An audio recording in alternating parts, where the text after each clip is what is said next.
All righty. Good morning, everybody. Hope everybody is doing well, having a wonderful day. Those of y'all that don't watch it live, I hope whenever you do watch it, y'all are having a good day or a good evening.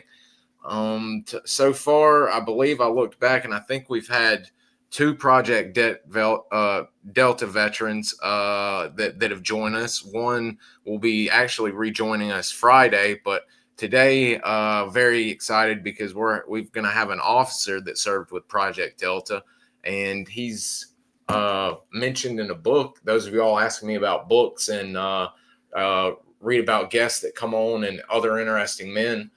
This is a very good book on the history of Project Delta. A lot of great characters. It covers the men that went from Delta into SOG. And it also covers a lot of hairy operations and a lot of funny stories and a lot of great battle stories. And our guest today, Mr. Biff Hadden, was a captain at that time, leading, I believe he led Recon platoon, but also ran Recon for a while. And we're lucky enough to have him to share with us today about his time in the military and in Project Delta during Vietnam. So without further ado, I'm going to pass it off to Mr. Biff and let him start us off for today. First of all, thank you for the opportunity, Bud. If I start, it would be early 1962, and I'd been in college for a short while up in Holland, Michigan, and I decided I needed to do something different, so I went down and enlisted in the Airborne Infantry. Basic training, AIT, jump school at Benning, and went to Germany. The whole plane got diverted over there to flesh out the 1st Airborne Battle Group, 8th Infantry Division. While I was over there, I'm your typical heavy weapons infantry guy, learning from NCOs. All the E6s and above had been World War II veterans. Had a first sergeant pull me under wing and say, I'm going to keep an eye on you. He had had 4 combat jumps in World War II, Pop Casella. And he didn't give me a choice. When we weren't in the field, I had to go back to college and take college courses from the University of Maryland. He tracked it like a father. After a little bit over a year, I wound up coming back to go to the military academy prep school. But my right eye kept me out of I was supposed to go to the Naval Academy. It kept me out of the Naval Academy. So I went to OCS, and then Ranger School. And after Ranger School, got assigned to Fort Rucker. And keep in mind, I'd gone from private to OCS. I was supposed to lead 40. And when I got to Rucker, the training company that they assigned me to, which was Aviation Mechanics heading to Vietnam, had about 3,500 soldiers in it. Wow. You don't prepare for something like that. You just roll your sleeves up and tackle it day by day, task by task. It was something I was not prepared for, but did well at. I actually wound up being the project officer to restructure that from 1 company to 3 companies, and then restructured it to 7 companies. And for a short period, I commanded one of the companies, and they said, you've got 16 NCOs and support personnel because you've got a dining facility, no troops for 4 weeks. 3 days later, we had 200 troops walk in the door. So, you know, things happen around the world that affect the Army, and I'm just one cog in a big wheel, but adapted. Been down there for a little bit over a year, got married during that time frame right towards the end, and the Army said, we're going to send you to Special Forces training. And I said, you know, I'd done some training with the 10th Special Forces in Germany, learning demolitions. And I said, well, I didn't volunteer. And they said, well, you volunteered for the Army, you volunteered infantry, you volunteered airborne, you volunteered for Germany, you volunteered for OCS and Ranger School. So we think we lost your volunteer form someplace along the way. So I went to Special Forces training, went down to Florida, at that time it was Panama City, and told my wife goodbye. And 28 December, I reported into 5th Special Forces Group in Vietnam. Now, I was trained to lead 40. I had found myself leading a lot larger group. When I got to 5th Special Forces, they said, you're going to be assigned to Project Delta right down the street. And I said, well, shoot, I'll just walk down there. So I walked, it was 200 yards. I walked down to Project Delta and said, hey, I'm checking in. I was the first of what would be 7 lieutenants assigned to Recon. Recon had been strictly an NCO domain, and they were doing a phenomenal job. But Westmoreland, as a 4-star general, decided he wanted officers involved in the forward eyes, and we were the forward eyes. If you understand what they had done in the 1964 timeframe, they formed Studies and Observation Group in 3 parts to look across a border that you can't find on the ground. There's no fence, there's no road, there's rolling terrain.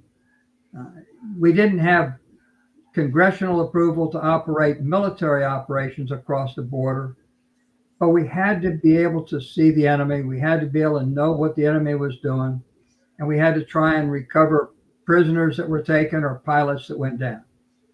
That was the primary focus of Studies and Observation Group. Because you can't find the border and you don't want to put fire on friendlies, enemy, you don't want to drop TAC air, you don't want to drop artillery, you don't want to have helicopter gunships attack where you've got friendlies, then they created Delta, and Delta worked inside the border, SOG worked outside the border. Initially, let's see, that was June of 64. For the first 3 months, it was called Leaping Lena. And it was a Captain Richardson and some NCOs, and they were training Vietnamese and some Montagnards in long-range reconnaissance. What they learned at the end of that period was you put them out there, they can't talk to the aircraft. They can't talk to the helicopters. They can't talk to the air support that they need. So about October of time frame in 64, Project Delta was expanded with NCOs to become the nucleus in Recon, a few assigned to the Rangers, because Delta was a unique structure. There was never anything quite like it. And sometimes it pays to say, what did it really look like? It had a reconnaissance section that eventually grew to 16 teams. And these were 3 Americans and 3 Vietnamese, or 2 Americans and 4 Vietnamese. Typical mission, 5 days. Then we had half of the 91st Vietnamese Airborne Ranger Battalion. That battalion had 6 companies. 3 stayed with the Vietnamese Special Forces headquarters as a national reaction. We had 3 assigned to us. We had our own forward air controllers. This happened in 65, early 66. The Air Force actually positioned 2 Air Force pilots, 2 techs, and 2 aircraft with our detachment. That made us joint. We had half Vietnamese and half Americans. That made us international. We had Filipino mechanics and maintenance crew for our base camp. And then in 66, we added 2 platoons of Chinese nones. These were Chinese out of the area between the southern part of China and the northern part of North Vietnam. They migrated south with the separation of North and South Vietnam. And we hired them, and they became our backup reaction element. They provided security for the base camp and reaction. Go forward to December of 66, January of 67, 7 lieutenants were brought in. We were brought in to be part of Recon. I was the first to get there. Day one, we started training. We trained as medics. We trained in communications. We trained in weapons. We trained in demolitions. But we really trained in reconnaissance. And if you ever understand how that training was, it had originally been put together by some folks that had Native American backgrounds and training, because it was all tracking, counter tracking, because that's where you stay alive behind enemy lines. When you look at the picture, the front line, those were the officers in the front row are the officers assigned to Recon. I'm right there, third from the right. Next to me is Dave Best. On the other side is Jerry Estenson. We all were there to do Recon, but in the end, only 4 of us did Recon. The other 2 never did Recon, and they were moved out. If you look, the head of the Recon section, there's a tall guy in the back rank, right hand, or there you got an arrow on him. That happens to be Hank Shelton. Okay. Hank Shelton goes on to get 4 stars and becomes chairman of the Joint Chiefs. He was in Delta about 4 months. I was in Recon 4 months, ran total 5 missions. And that's about norm for, typically a mission is 5 days. And that's not counting the prep time or the after action recovery time. And we would deploy to a location for 30 days or 60 days, pack up and move and start the process all over again.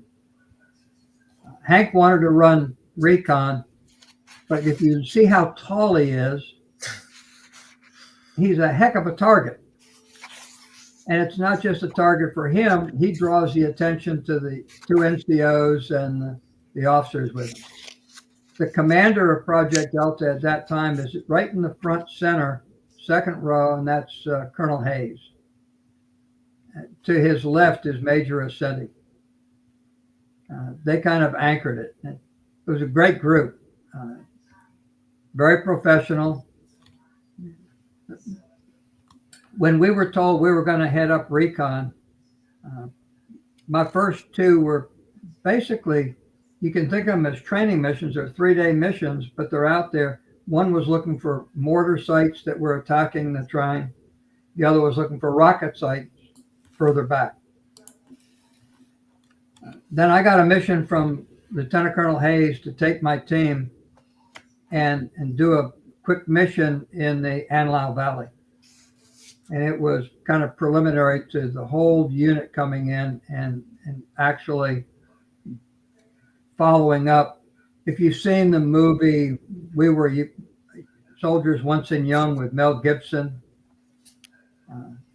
the movie distorted a lot of stuff. 14 months after that, we were told that our mission is to go in and find out what enemy units are out there, because the first scav is going back in. I had the first mission. Would this be what y'all codenamed, I believe, was this Operation Samurai yet, or? I think so. Okay. I'd have to check the listing. That there's a CD that lists all of these in sequence. And for us, every 30 days or 60 days, we'd go on a new mission. We went Trojan Horse, we went Yellow Ribbon, we went Samurai. And we always changed so that the enemy it would take them a while to figure out who's up here and who's using these code names. Where CCN, CCC, and CC South named their teams off of snakes or states or cities, we didn't. We used the standard CEOI. So I'm Recon Team 1. And Recon Team 1 for this mission is going to be Apple. For next mission, it's going to be Great. For next mission, it's going to be whoever. you never want to use consistency where the enemy is monitoring your communications. Real simple. But to go back, I took the first mission in. We exited the helicopter. We moved. We froze for a couple seconds, made sure we could hear what's going on, heard enemies, so we moved into the wood line. And within an hour, we had shots 360 degrees around us. We were completely surrounded. We moved through this patch of jungle in the most erratic fashion possible, and as fast as we could go and as quiet as we can go. For 24 hours, they were trying to close in on us. And our forces finally pulled us out. We did a quick debrief, and they said, okay, what do you want to do? Real simple. I want to go back in. I want to go 8 kilometers over. There was an alternate drop zone or landing zone. I want to go in there, but I want helicopter activity over the other side of where we just went in. I want to hide the actual location where we're going in. And that actually became a tactic we used from then on.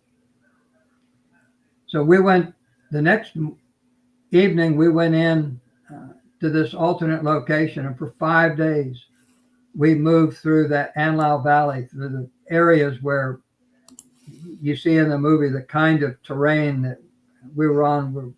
We were soldiers once and young. We were able to identify, by getting close and listening, 3 different NVA regiments out there. So me and my 2 NCOs and our 3 Vietnamese were in the middle of all kinds of bad guys, and we dodged them all over the place for 5 days, and then we came out. That wrapped up, because then we had other teams going in almost back to back. We were running 2 to 3 teams at a time. That gave them the information they needed. So from the first couple of weeks of training through this, it wound up being a 40-day time frame. Then returning back to camp to get ready to redeploy again. The commander said, "You've done good. I'm moving you over to the Rangers." So I was the only one out of the 6 that went to the Rangers. 2 got reassigned. 2, Doug Coulter and Jerry Estenson, were the very best recon guys, and they stayed in recon a total of about 6-7 months each. Oddly enough, both of them went on for their PhD. Doug Coulter got a PhD and taught in China. Jerry Estenson got a PhD and taught at Berkeley. They're the 2 most experienced recon officers out of the whole crew. Wow. We're at this point in time. I know early on when Mr. Beckwith was setting everything up and I guess was running the show, so to speak. He had worked out or gotten the 281st OpCon to Delta as y'all's. Well, the 281st was Beckwith came in 65 and spent the better part of 4 months as the commander until he got severely wounded. He did make arrangements with the 5th group. We had to have dedicated aviation. We could not rely on a couple of helicopters from the 101st, a couple of helicopters from 199th, a couple of helicopters from Marines, depending on where we were. We had to have some kind of dedicated resource. And the agreement was when we deployed, we would take basically half of the 281st Assault Helicopter Company. During the first year, it was the 145th. Then 281st really became the 5th group aviation dedicated element, and that's when we got half it. We would take 4 slicks, UH-1 Bravo models, eventually Charlie model. Delta models, and we had 4 guns, the Bravo model gunships. So that the question is why? You need 2 guns to go with your lift element to give them cover and to provide support if you get somebody in contact. You got 1 command and control, you got 1 insertion, you got 1 extraction, and you got 1 flying cover so that if somebody goes down, you got 1 that's got full capacity to pull them out. Those are the times when we would either rappel down or we would go to a low hover and jump out. Hopefully we were close to the ground, not always. Because when a helicopter lands, the pitch on the blade changes and the enemy picks that up very distinctly. So you'd come in, coast a little bit, you get a little bit of noise change, but not a lot, and then lift off. And it's much harder for the enemy to say, I see him. It's interesting how we would explore different techniques and tactics and concepts. And that was the other thing. With the U.S. unit, everything is prescribed. You know your structure, you know your tactics, you know your techniques. Everybody understands what's supposed to happen.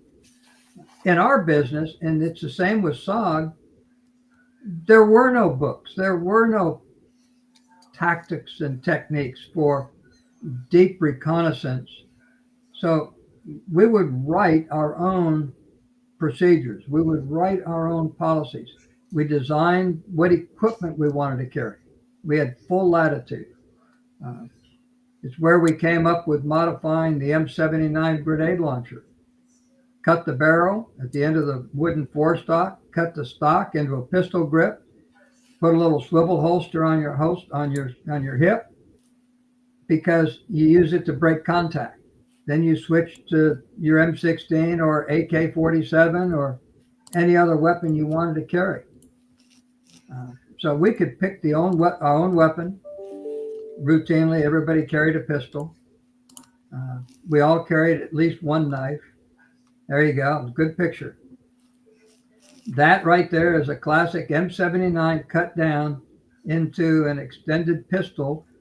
And with a flechette round, you fire it, the enemy is going to duck. A flechette round has about 1,000 darts in it. Holy God. You can't fire a high explosive because if it hits major branches, it can explode close to you. So we would always carry flechette rounds. Once in a while, they'd get a shotgun, the equivalent of a shotgun round. But flechette works the best in the jungle.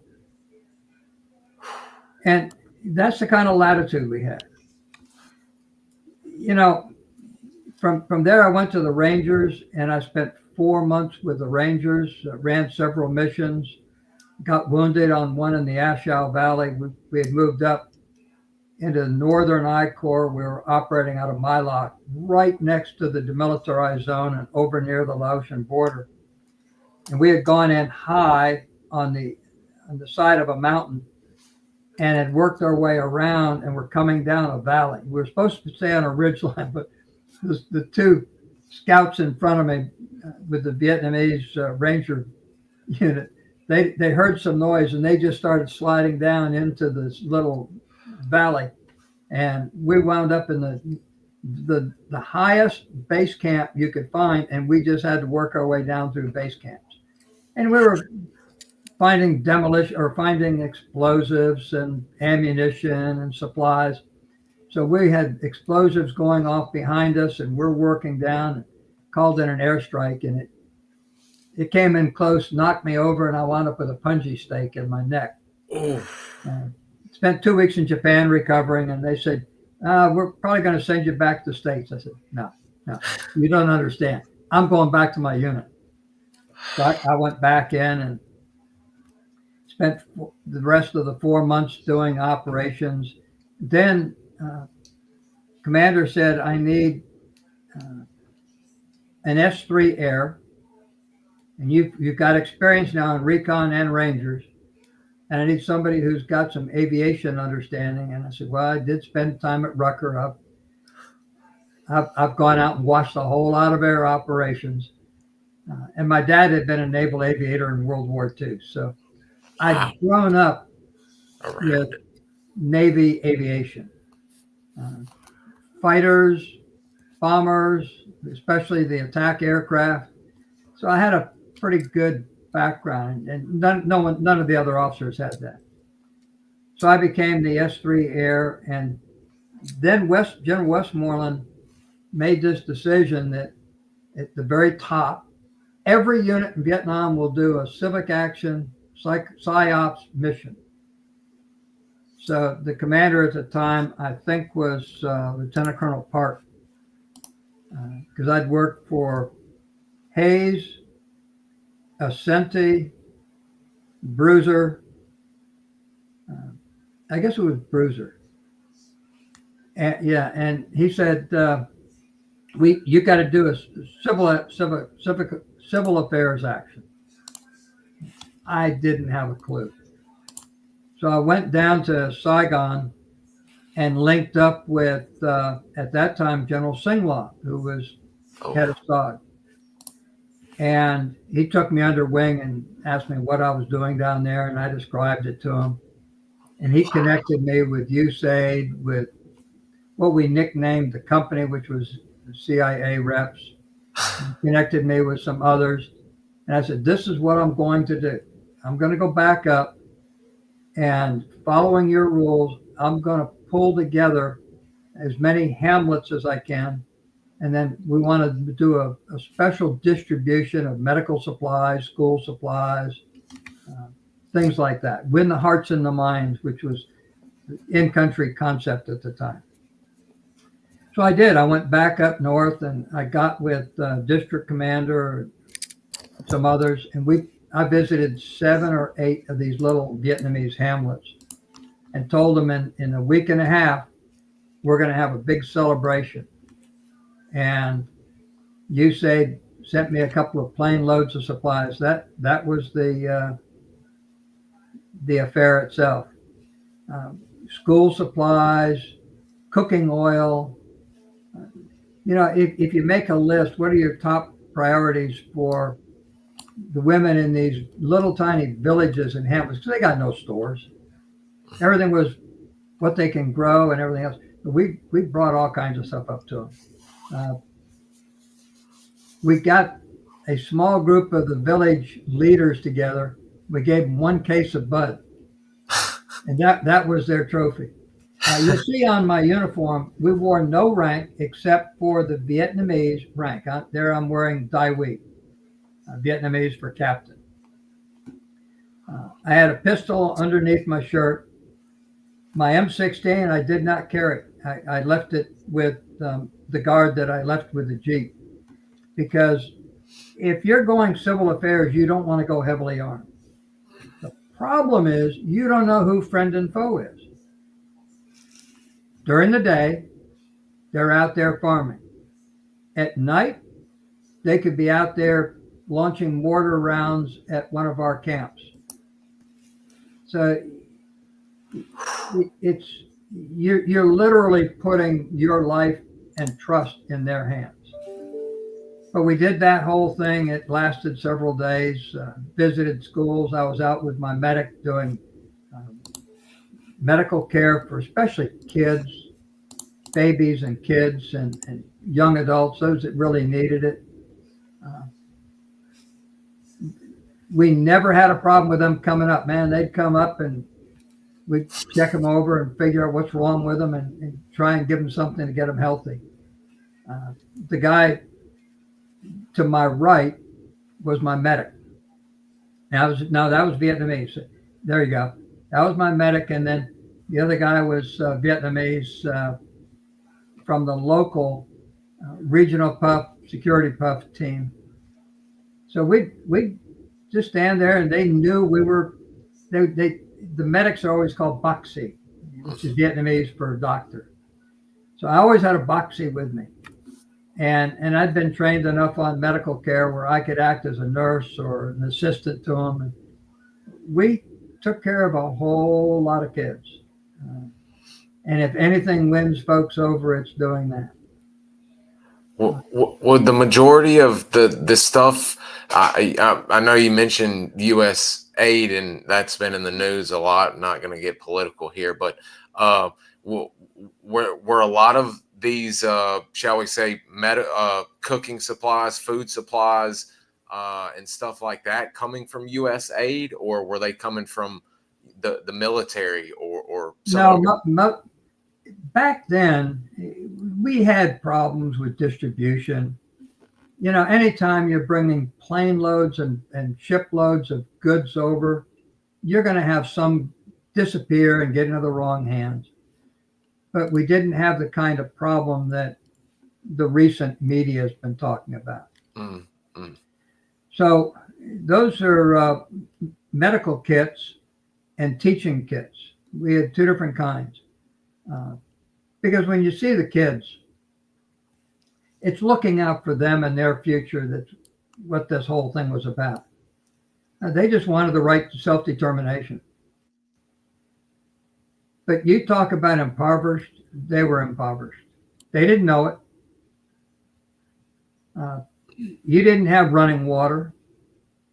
You didn't have stores. You couldn't buy goods. So when we would take these, we would find the teacher and give them to the teacher. And I always invested time with the local Vietnamese National Guard, you can call them that, the rough buff or local military. And I'd tell them point blank, make sure these supplies do not get ripped off by anybody else. I'll get you more if you want more, but keep these where they're needed. And you get a relationship going and you can get a lot of that done. But USAID rotates people, rotates functions. They don't have a lot of consistency, so you have a lot more fraud. We had real consistency when we were doing these things. I've had the chance to speak to a specific SOG man out of Khartoum that ended up being with USAID after his second tour, and sadly enough, he ended up getting kidnapped. But he said they were doing a lot of great stuff for villages, digging wells, helping. There was an outbreak of leprosy up there that they helped quell. And a lot of good stuff. So I was very surprised to see how out of whack things had gotten today in my generation, as opposed to all the good and tight restraints going on back in y'all's day with supplies getting to where they needed to be. Yeah, you can't say it all stayed clean and neat, but the intent was largely held up, which is, if we're getting this stuff, let's get it to those who need it, so that we can get them to support us better. It's building trust. It's building trust in people that you've never met. And that's not an easy task. We've had a few questions come in about two different groups that are, two different groups, one doing action and the other doing more of an outreach, but could also do action. Did you come in contact with any combined action platoon Marines or any local PRU units when you would be doing these local outreaches? I worked with a couple of PRU units. When I was working with the Marines up in I Corps, I spent time twice on Marine Corps fire bases. Both times the helicopter was hit with rounds and it needed to loosen a little bit of weight to get back for repairs. Both times I volunteered to stay, leave me here for a night, 2 nights, whatever it takes. Get the chopper back so we can continue the job. Everybody over there is doing their job. We did not advertise what we were doing. The more we advertise, the more the enemy knows. The more the enemy knows, the more the enemy can counter. So you keep as much of that to yourself as possible. And it's kind of the way we went. I came back to the States for a year. I came back 2 days before Christmas, 3 days before Christmas in 67. 18 months later, I was back in country and wound up initially by accident and then by design, staying in Project Delta for another year. 9 months as the S3, and then 3 months as the executive officer with short period of time as the acting commander. So there isn't a position in Project Delta that I didn't fill in some capacity that was crucial for the mission. That's what I was going to ask. On one of the pages that has some of your military record listed and other accolades from your military career, it actually has listed besides S3 that you were running S2, and I didn't know about S5, but it says S5 as well while with Project Delta. Well, what were the S3 Air and S5 were really a combined function. The S3 Air was the more important, but the S5 was done to comply with the directives from General Westmoreland. And because of the visibility, we did a lot of extra photography on that. We gave pictures back to the 7 hamlets or 8 hamlets that we were working with, and that's winning the hearts and minds side. Primary was S3 Air. I was never the S2. Okay. What is S2? S2 is intelligence. S3 is operations. Okay. Intel and ops. As the S3, we create the plan given the assigned area we're going to operate in. We create a concept for how we're going to conduct our operations. The S2 is collecting information that's out there so that he can share that with the team, and what intelligence are we going to have to collect based on the higher command's requirement. Wow. So they're on the intel side, I'm on the operations side. I'm trying to figure out who can provide fire support with artillery at what locations to what max range, because we've normally operated beyond the maximum range of artillery. One time we operated within the range of the battleship Missouri. Oh, wow. 16-inch guns. Jeez. I had an argument with an Anglico, which is a Navy gunfire liaison officer. I said, this team has contact. I want gunfire right now. He said, I can't do it. It's in the danger zone.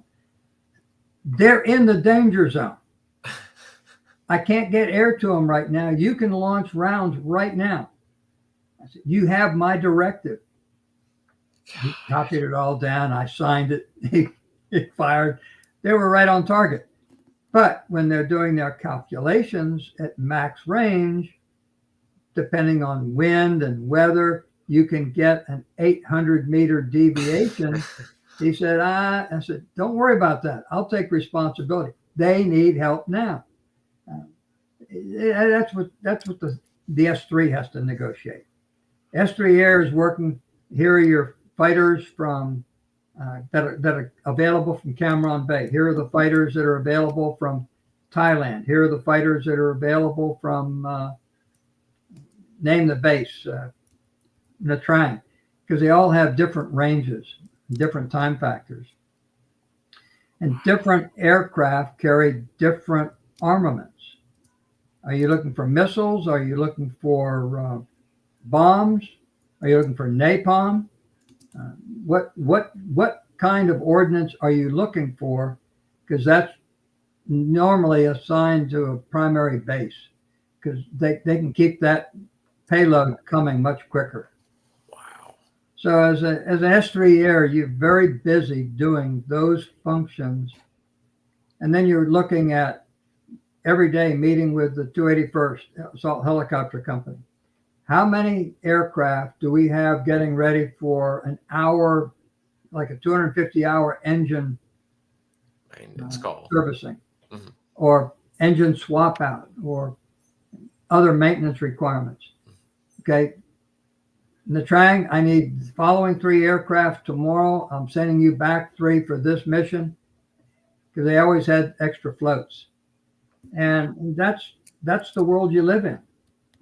How are the OV1s. Got any problems? If so, let me know. If we need to work something out, let me know. If we have naval error coming in on the carrier, what are their call signs? How do we get a hold of them? So you're working Air Force, Navy, Marines, Army, aviation elements by type of aircraft, by payload, by location. So every day it's getting those pieces updated. And that's why the S3 Air is so dynamic. I mean, I can only imagine how much you being on the ground already not only helped you in this job, but helped you get a as well of a plan of insert and extract or worst case scenario plans in your S3 work. I mean, that's a heck of a load right there. The second tour, what the commander wanted to do was make the S2 who had been there the S3 and make me the S2. The Recon guys who welcomed me when I walked in the gate just to say hello, because I was 3 days later, I was going to be in CCN, it's a Hatchet team leader. The Recon guys said, "Oh, wait a minute. We know you. You've been on the ground with us and the current S2, S3 had. We want you to be the S3." So it was Doc Simpson, Orville Robinette, Jay Graves, I think it was Joe Singh, St. Laurent, a couple of others.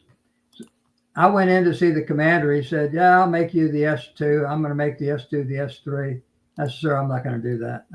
I've already got an assignment, and that's with Project Delta. That's Jay Graves." Legend. When you mentioned all those names, every one of those names are legends in Project. Well, oh, yeah. in Special Forces, not just Project Delta. I mean, Doc Simpson. Joe Alderman was one of my guys, and Joe's the SF chapter here in Georgia is named after Joe Alderman.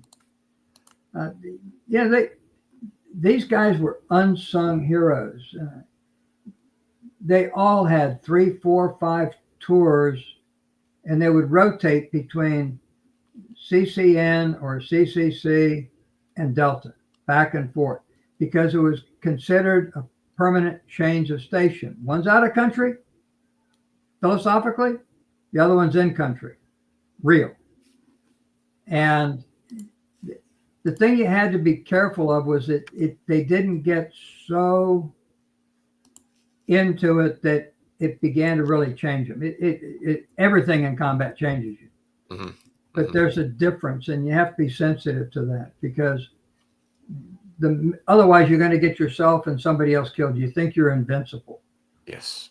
Project Delta, over its 6-year history, lost, depending on who you want to ask. Our coin says 31. One NCO who has done a by name tracing said it's actually 29. But the other 2 had been attached or assigned to Delta and had experience with Delta. And to me, hey, you're in Delta, you're in Delta. Wow. The second year as the S3, once the NCOs came in and said, "This is who we want as the S3," commander said yes. Because he and I had a long talk. I said, "I've been in Recon, I've been with the Rangers, I've been the S3 Air. I really understand the concept. I understand the battle rhythm. I understand the flow. I understand the people." And that's when I became the S3. And I worked for Major Aiken, Colonel Park, and Colonel Moore. Roger J. Moore. And he all he wanted to do was lead a cab unit. Sometimes people find themselves in a position they're just not well suited for. Wow. It's and some questions are starting to come in, but we were I'm getting a call. Let me end that for a second. You had mentioned CCN and CCC there, and a few of the men you mentioned, like Doc Simpson he ended up going to SOG and serving with CCC. I'm not sure if he made it to CCN. I think he was just with CCC as their first sergeant of recon. Did you by chance know Mr. Joe Walker and Mr. Walt Shoemate during their time with Delta? I met Walt one time. I met most of these guys at one time or another. But I'm a young first lieutenant, first tour, second tour. I'm an experienced captain, but still, you go back the second time, you've been in country 1 year, and these guys have been in country 2, 3, 4 years. Their sense of who they respected was very narrow. I mean, these guys were the best of the best. When Delta shut down, because I came back in the end of May 70, it shut down in June as part of the reduction in force. Some of these guys hung around back in country with other jobs for another year. And then in 74, just 4 years later, we formed two organizations, Blue Light and Delta, to compete. Bull Simon versus Beckwith. Bull Simon with Blue Light was looking at U.S. tactical strategic strike force. Beckwith was using a joint application of force and structure, in part based on his experience with Project Delta. And when they did the evaluations, it won out because of its greater flexibility. Both of them were phenomenally talented leaders. Because in 1980, let's go back to 79, you had Desert One in Iran with the Iran hostage issue. And we had some serious problems on the ground with Delta Force. The problems were created because they shifted pilots between services and took away the experienced, dedicated pilot structure that was originally with Delta. And the perception was they needed to revisit some stuff. So the Secretary of Defense gave Delta a large budget to look at equipment, organization, staffing, manning, training. And in late 81, I reported into Fort Bragg to be the Deputy G3 for training and alternate ops for 18th Airborne Corps. And I'd been there about a month, and I got a call on a Friday night by somebody I'd never met who said, "You're mine for the next several weeks." Okay, I'm a lieutenant colonel, and somebody's going to call and tell me I'm theirs, and they've already talked to the boss, the 3-star general, 18th Airborne Corps. Said, "Got it, I'll be there." So Monday morning, 05:30, I checked in, and it was Lieutenant General Dave Grange. Wow. The father of the Rangers. Wow. And he said, "I've got other people coming at 6:30. And I said, "Okay, sir, why me?" He said, "You have experience with Project Delta, and the guys that created Delta, and our mission is to figure out from the Secretary of Defense, are they ready to go with new equipment, new ability to recruit and train and everything else?" I said, "Okay." But I said, "I know half a dozen of these guys. They served with me in Vietnam." He said, no, just, you don't recognize anybody. You don't acknowledge anybody. So we went in and we did a 100% assessment. And wow. We listened, we watched. I went through the training, looked at selection, looked at psychological preparation, looked at the equipment, went back through the training and actually participated in some of it. And at that time, General Grange said, "Well, what do you think?" I said, "Sir, they've got it." We did 4 of those, 3 of them under Dave Grange, because the Secretary of Defense wanted a second opinion. And then he wanted us to put them through simulated missions. So we did a hostage recovery on an aircraft. And then General Scholes was sent in, and I did one more under General Scholes. So I had 4 times to see it. So I saw it in Vietnam for 2 years out of the 6 years it existed.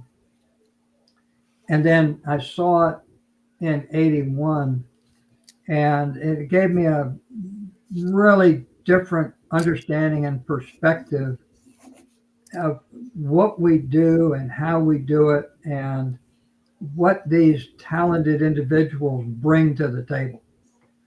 It's why we go through a very painstaking process to find and select those that have the right preparation and training, preparation in psychology, preparation in mental aptitude, and in the right amount of flexibility. They can operate on their own, but they are a part of a team. And those sometimes don't always work together. But I've had that unique opportunity in life to pull all those together. It's amazing, and it took me a while because some guys are quiet and don't even like being mentioned in books. But through the years of finally getting to speak to members of Delta Force, finding out that so many of them were, of course, the first batch were going to be Vietnam, but it's amazing to see how many were SOG and Project Delta that were in those initial, 3-4 classes to literally lay 94% of the original structure, not 94, probably 80% of the original structure were all special operators, because we don't routinely train anybody at that level. No. The tactics that you're working on are continuously evolving. The kind of equipment that you're learning how to use as an individual and as a team is continuously evolving. The one place where we could find folks that had this broad but very narrow basis of very specific training, trained as an individual and as part of a team, and ability to operate the boat, came out of the special operations arena. You need a Jedburgh. You need an individual that you can send to a theater of operations and say, just find out who's in charge, what's going on, where the potential activities are. And we're constantly doing that so that if we have to deploy somebody, we have some kind of a preset definition of location, leadership, obstacles, challenges. So what we did in World War II is what we did in Vietnam, is what we're doing today.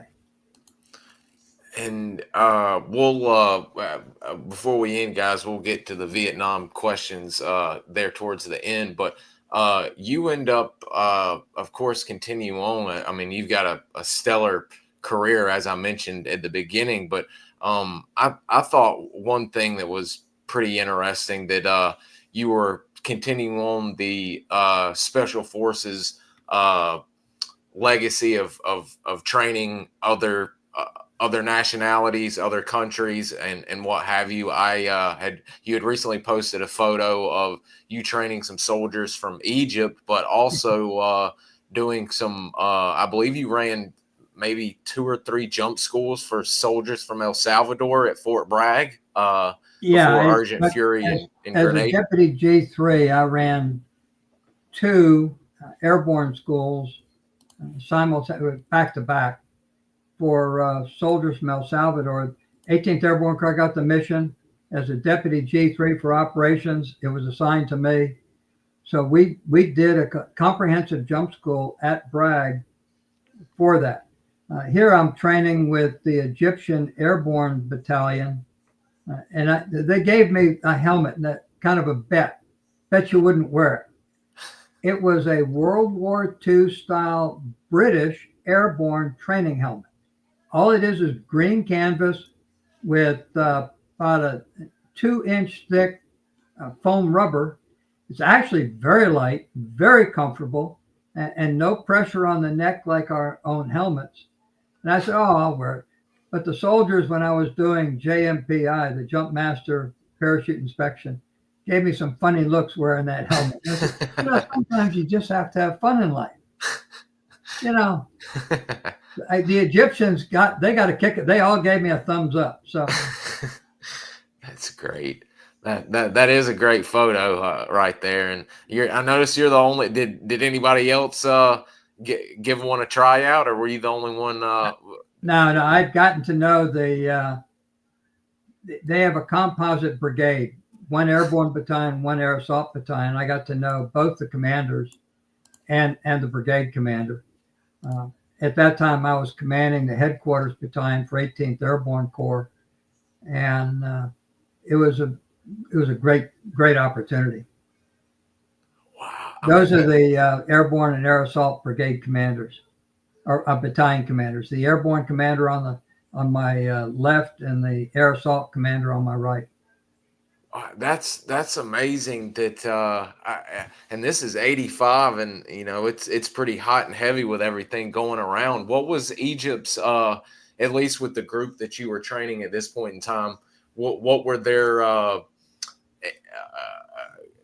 did you think they were pretty squared away? Oh yeah. Or? Soldiers around, I wasn't sure about international. I'd been to Germany as a private. I'd been to Vietnam and worked with multiple representatives from different countries. But I spent 2 years in Iceland, one of 2 Army officers. I was the J3 plans, and I'd been up there 2 weeks, and the admiral called me in and said, "What do you think?" I said, "Sir, we just ran an exercise. What did we learn from it?" He said, "What do you mean?" I said, "Well, don't we take lessons learned and look at our training material and look at our plans and figure out what needs to be adapted?" He said, "What's your idea?" I said, "Instead of just plans, you need training, exercise, and plan. We do an exercise, we train for it, and we assess it, and then we make changes to the plans." He said, "That's your new branch." And he said, "Oh, by the way, what do you know about anti-submarine warfare?" I said, "Nothing."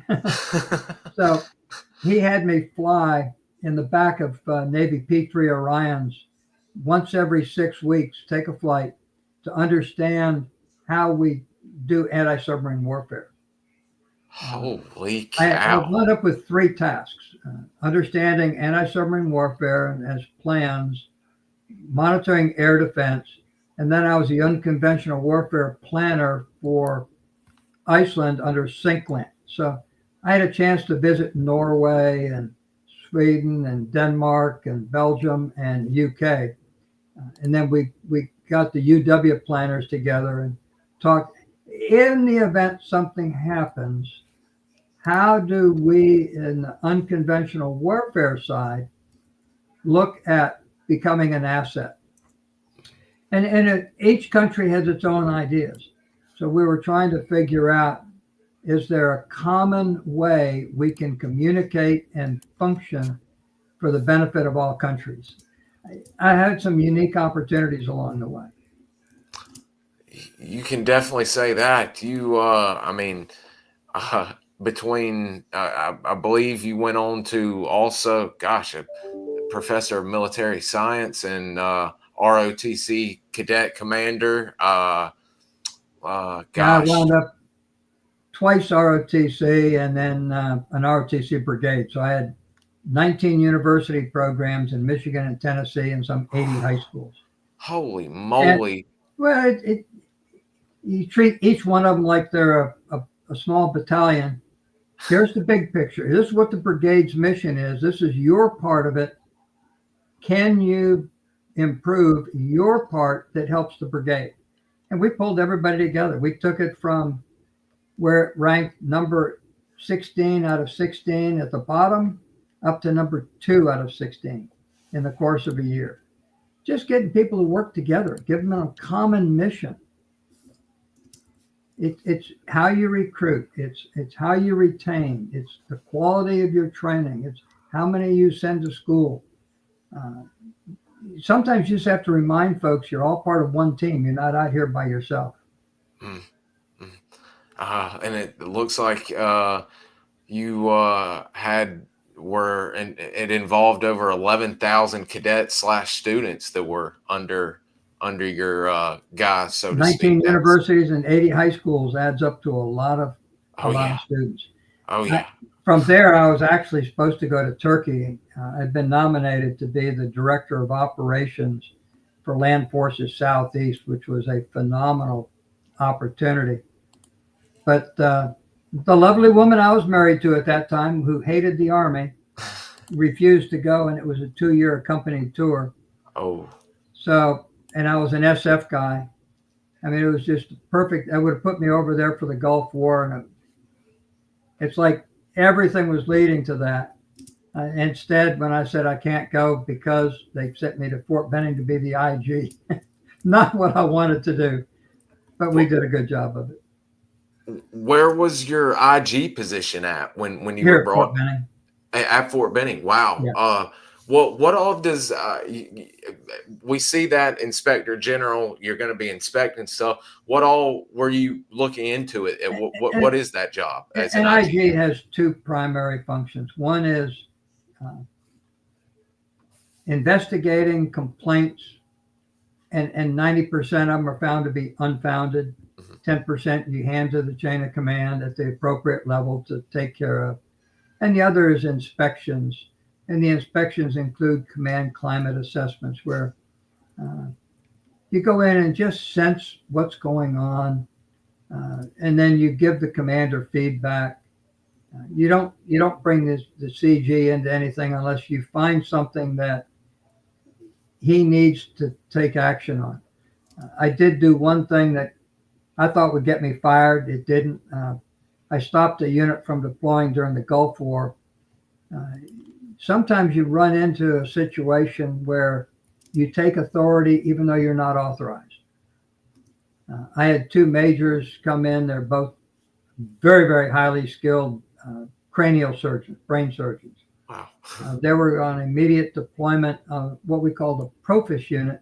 We pull people with the right skills together and give them equipment, create a unit for a very specific purpose, and ship them over into a combat theater. And I had to stop them. They said they couldn't go. And I said, I do not understand. You are educated. You are trained. You have everything. Everything except one thing, sir. I said, what's that? He said, the equipment we were given was assembled in 1950, and we don't have a clue how to use it. And this is 30 years later. So let's see, 40 years later. So I said, okay, sit here. And I went in and I called Lieutenant General Doctor on the phone. He was the IG of the Army. And I said, sir, I'm probably going to go to jail because I just did something that I'm not authorized to do, but I did it and I'll stand by it. And I described to him the circumstances. And he said, write this down.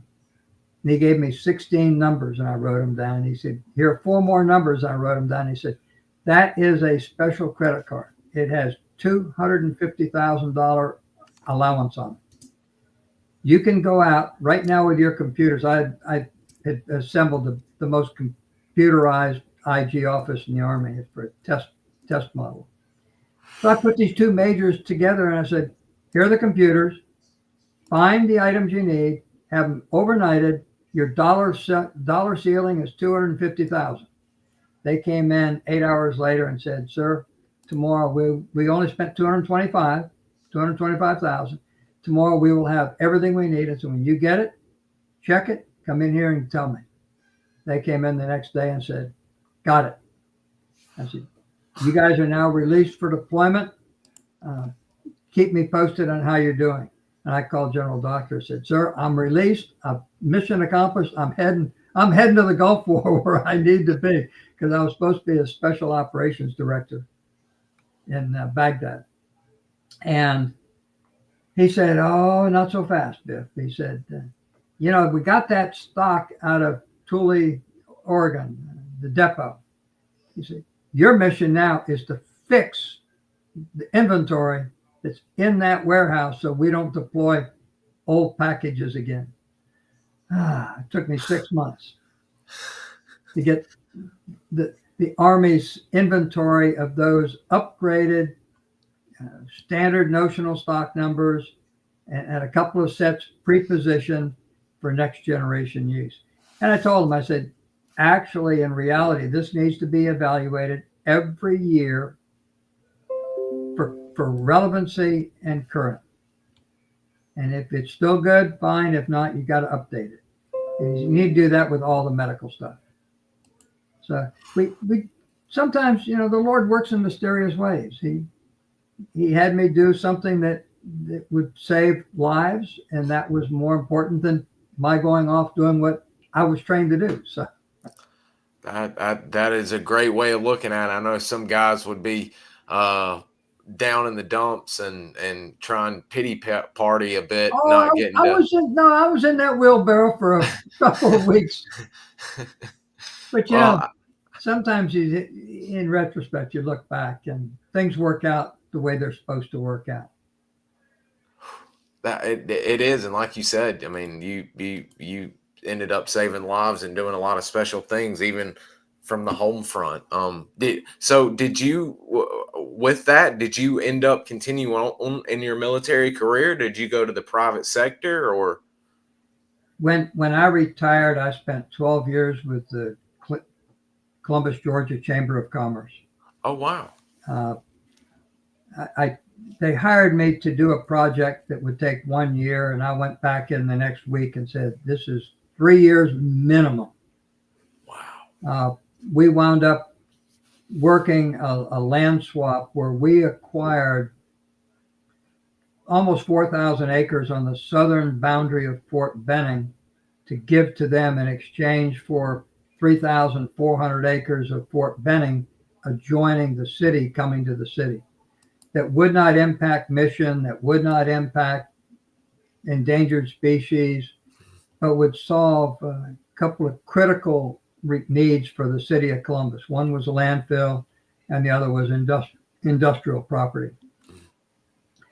It took me 9 years because federal agencies got in front of me and said, you'll never do that. And I said, okay, I got it. I'll never do that. How can I do this step? And then how can I do this step? And we took it step by step. Corps of Engineers, Department of Interior, Department of Agriculture, Department of Commerce. Everybody has their hand, Department of Transportation. They all have their hands in some facet of a major development project. But it solved a 50-year landfill for the city of Columbus, and it gave us, after we eliminated wetlands, over 2,000 acres for industrial development. So it provided a 50-year solution. Yeah, I mean that's right after retirement, and starting with the chamber, I got a call from the Chief of Staff of Fort Benning, Greg Kemp, a super guy, a good friend, and then Jerry White, who was a CG. They asked me to help put the Infantry Association together.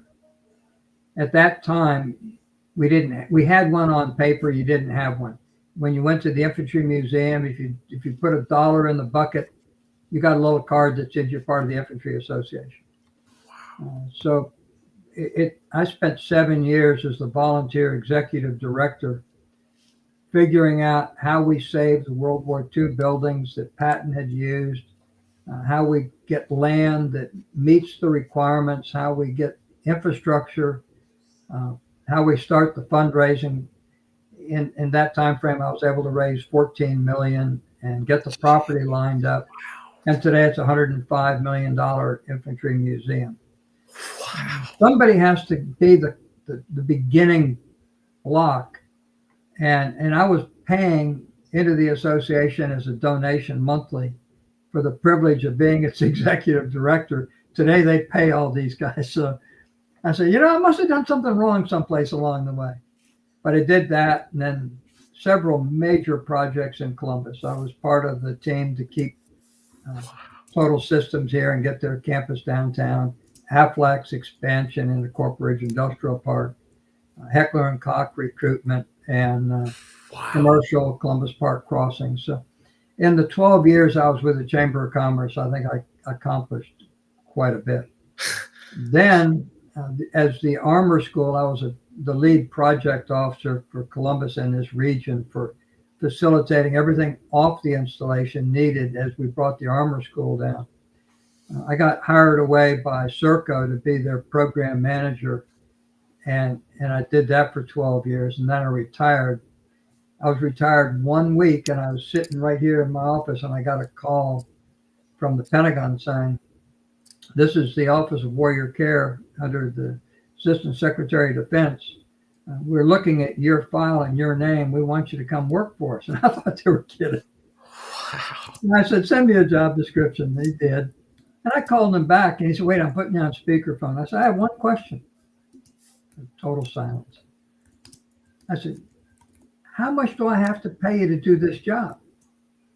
And somebody in the office said, "What do you mean, pay us?" I said, "Listen, 31 years in and out of special operations, seeing soldiers put their lives at risk, and I've got a chance to come in and help those that get hurt.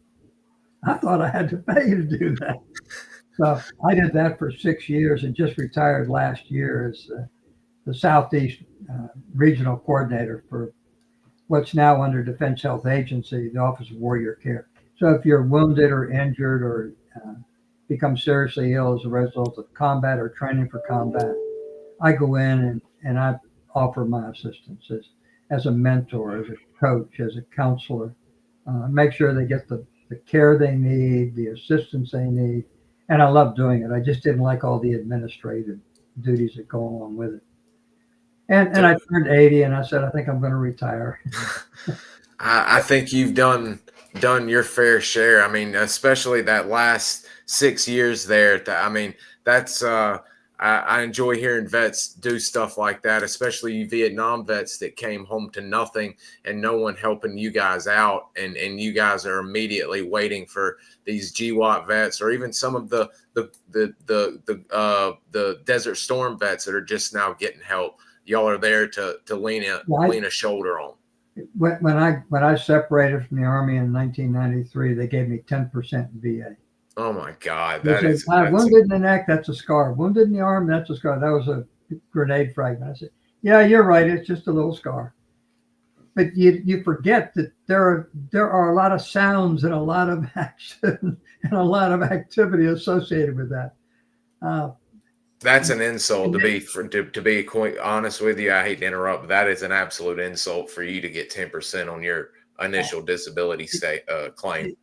30 years later, it's up to 90%. I was about to say, I hope that's been remedied because that is insane. I spent a lot of time helping other veterans get into the VA care system.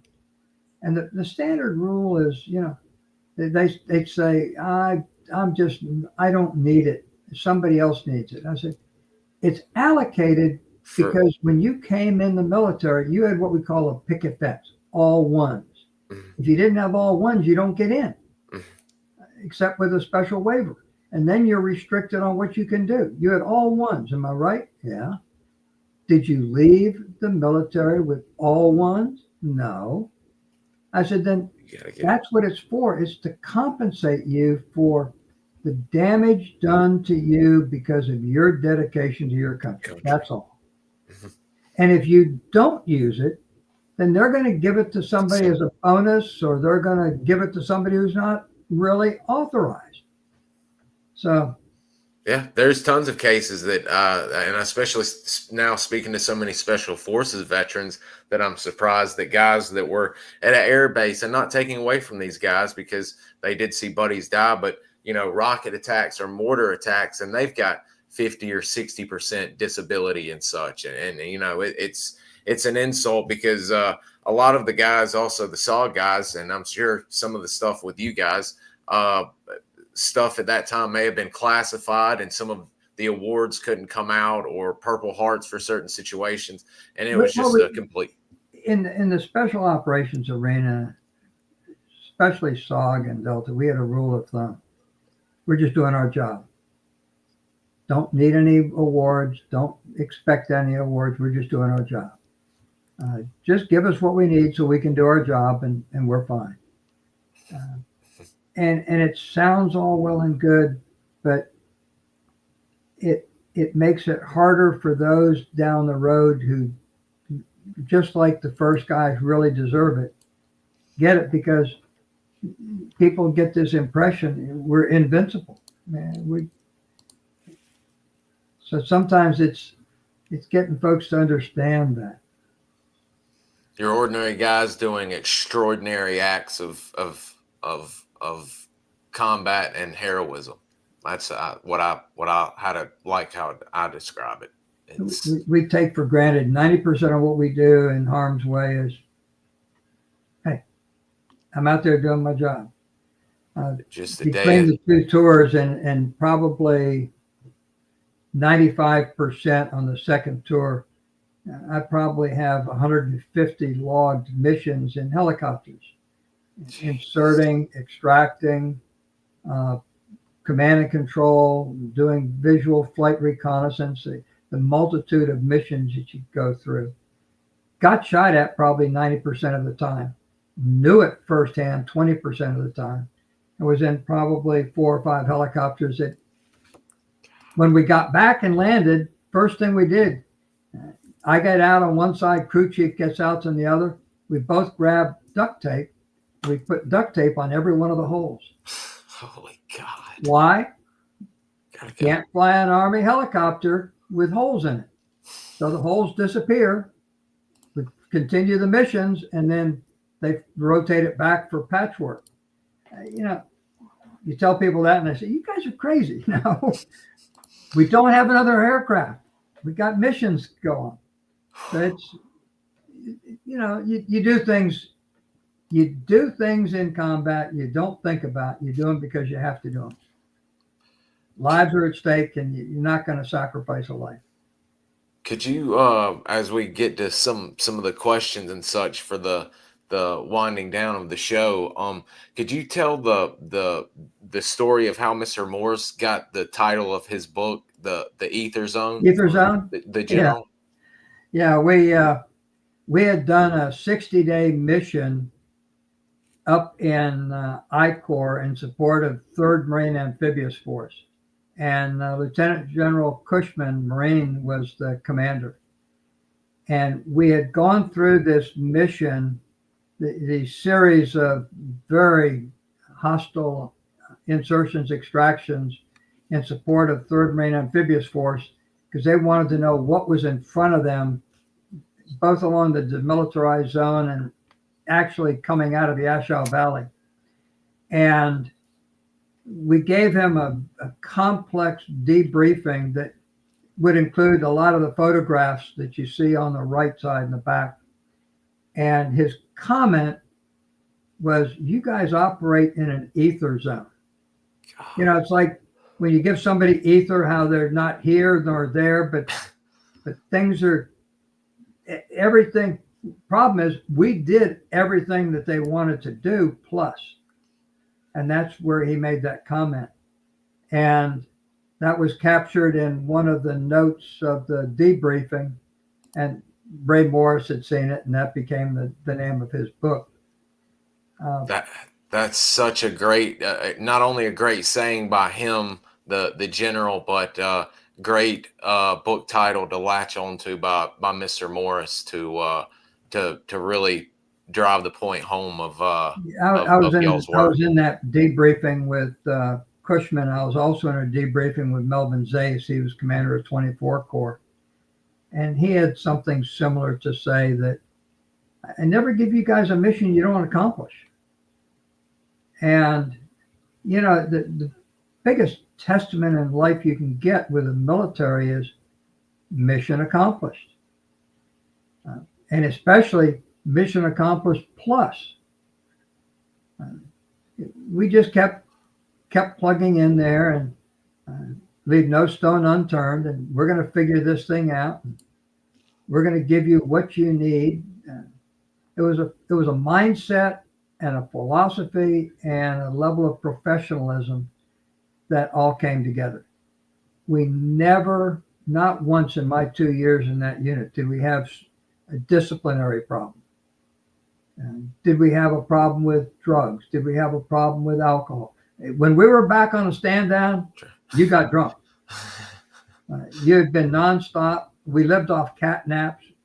I'm talking 30, 60 days, just catnaps. You're prepping to put somebody in. You're prepping to get somebody out. You're prepping to go in and augment, reinforce. That was our club, the Delta Hilton. It was technically the NCO club, but they would allow us officers in there, and they had a bell. And when an officer walked in, the bell would go off, whether he was wearing his beret or not, because we had to buy the round. That's just the way it is. God, that's amazing. Took an old building, converted it. I've got some other pictures of folks like myself, Charlie Ford, and some of the others sitting at the bar during one of our breaks in there.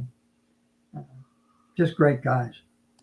A lot of good stories I've read and heard come out of there. Lot of great tales.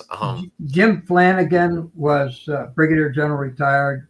He was one of our forward air controllers. He wrote a book, Over the Treetops, or Above the Treetops.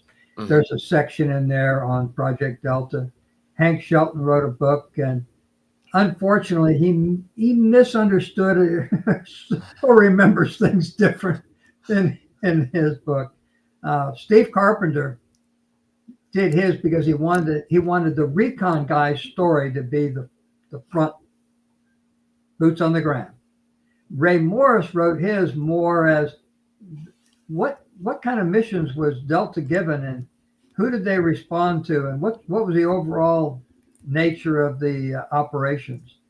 And I've had a chance to meet and live with and work with these guys. Most of them are still friends, real close friends today. The only ones that aren't are those that are in physical ailments. And there's the ether zone. I've got it. It's in the other room, or I'd hold it up, guys. But if you're looking to get the history by Ray Morris, you can get both of them a package deal for $54. I would recommend getting them. I'll be starting them here soon after I finish a CCS book, because they are fantastic. Do you mind if we cover just a few questions that some people had both in the notes, the comments, and that I had from people that weren't able to watch live? Let's see here. First, always I'll start with the easiest one. Weapons. You were speaking about having the sawed-off pirate gun, the M79, grenades, claymores, and the like. Were y'all using CAR-15s at this time, or was everybody using M16s? Or we had about 2/3 M16s and about 1/3 CAR-15s. But we had a choice. You could also carry, in lieu of that, the AK-47. Oh. We had those. You could carry a Chicom SKS. We'd take them out and test fire them and because they never jammed. Wow. You had a hard time carrying quite as much ammo. Mm-hmm. We also had 45 caliber submachine guns, but they had silencers on them. And in my second tour, we actually picked up, and I trained with it, M14 sniper rifles that were accurized with cam ballistic variable scopes and sound suppressed ammo. I can't find anybody who tells me about the sound suppressed ammo. Wow. When you would shoot it, the sound was like an axe hitting a piece of wood. When you're out in the jungle and you hear a rifle shot, you can focus on that pretty quick. You can triangulate with 2 or 3 locations a rifle shot. An axe hitting a piece of wood is dull, and the sound is suppressed. Accurate out to about 800 meters. One round is all it takes, and with sound suppressed ammo, it means you're sacrificing a semi-automatic or automatic weapon capability for the sniper. So you only carried them when you had a designated mission. Wow, that's interesting, and I always neat to see with y'all's interaction, which kind of leads to my next question with the Vietnamese, and then some of the I believe y'all said y'all had Montagnards at times. Yeah. Did what exactly when you had the different sections of Delta, BDA platoon, recon section, and then the group with the advisors with the Vietnamese Rangers? Would this be almost like a hatchet force like mission for SOG, like a big group going in on a search and destroy? Or usually we had the Rangers stand by for reaction if a team got in combat, because with a 6-man team, 3 Americans, 4 Vietnamese, 2 Americans, 4 Vietnamese. One of them we tried to keep as a Montagnard because they had grown up tracking. They understood how to track. They understood how to read a trail. They understood how to mask a trail. All are critical skills. It was, if we had a team in combat or contact, we would use the Rangers to help bail them out if we needed to. Or if the recon unit found a cache of ammo, supplies, it was not uncommon for us to put the Rangers in to either recover or destroy in place all that we could. Because we're not in the business inside the country of head-to-head combat. That's what we got the big units for. We're in there for reconnaissance in force, recovery of prisoners, destruction, harassment, interdiction of supplies, those kinds of missions. You could almost kind of label them a QRF if you're putting modern terms on them. Yeah, today. Quick reaction. Wow, very interesting. I've Mr. Mo Elmore did the same when he was with you guys with Delta as well. So I was always curious about the type of missions that Mo was in Recon, doing a great job.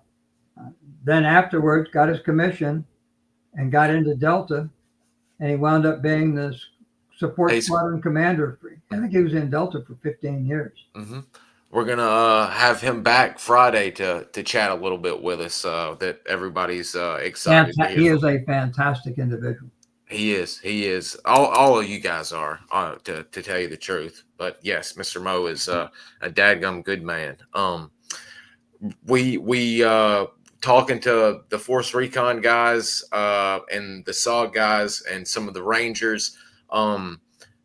Some of these groups had in-country schools, leadership schools, i.e. the SOG 10 school. Was it mandatory, or did guys go to Recondo school and just train for Project Delta? Or when you got to Delta, we did our in-house training. We ran a 10 school. Wow. Okay. Project had its own.